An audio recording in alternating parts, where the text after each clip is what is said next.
կառավարության դաշտում խոսույթը սրվում է եւ ստանում է բացասական երանգներ։ Մասնավորապես վարչապետը ձեր հասցեին հայտարարեց, իր խոսքերն եմ ցիտում, վախենամ դառնաս բոմժ։ Իսկ հետո ազգային ժողովի ամբիոնից հայտարարեց, թե բոմժ դառնալու գործընթացը անշրջելի է։ Ինչպես եք վերաբերում այս հնչած հայտարարությանը, ինչու է առհասարակ նման բառամթերք տիրում քաղաքական շրջանակում եւ հասարակության մեջ, հասարակական մթնոլորտում։ Շնորհակալություն։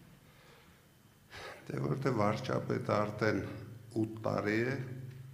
այդ կարգավիճակով ղեկավարում է Հայաստանը։ Ձեզ ուզում եմ գաղտնիք բացել, որ դուք շատ ուշադրություն չդարձնեք վարչապետի ասածներին։ Վարչապետը անցյալ տարի երբ գնացել էր Չինաստան, դուք գիտեք, այնտեղ կան ռեստորաններ, հատուկ սնկերի ռեստորաններ, որոնք մարդկանց մոտ գալյուցինացիա են առաջացնում։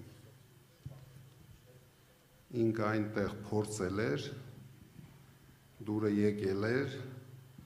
եւ իմ ինֆորմացիայով մոտարապես 1 տոննա հետը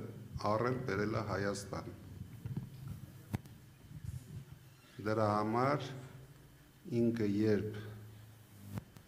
բարձրանում է կառավարության ամբիոն, կառավարությունում լրագրողների հետ հանդիպման ժամանակ, ազգային ժողովում բարձրանում է ամբիոն, անպայման օգտագործում է այդ սնկերից։ Եվ իր կյանքի երազները, ինչ երազ տեսնում է, երազում է, ինքը կարող է ամբիոներից դուրս տալ։ Դա ընդհանուր այդ սնկերի հիվանդությունն է։ Այսինքն ոչ թե հիվանդություն է, շնորհքն է։ Դրա համար շատ լուրջ մի ընդունեք, ամեն ինչ գնում է իր հունով, ինքը արդեն ցեյթնոտի մեջ կանի հայտարարություններ, որը մեր ժողովուրդը հունիսի 7-ին կգնահատի։ Այսինքն դուք էլ լուրջ չեք ընդունում, արձագանքել չեք պատրաստվում այդ հայտարարությանը։ Դե ես ասեցի իր երազները, ես չեմ մեկնաբանելու, մարդը ինչ որ երազներ է տեսնում, ելնում հայտարարում է, դնեմ ամեն օր, հեսա 30 օր ինքը իր երազները կպատմի, ամեն օր դնեմ արձագանքեմ դրան։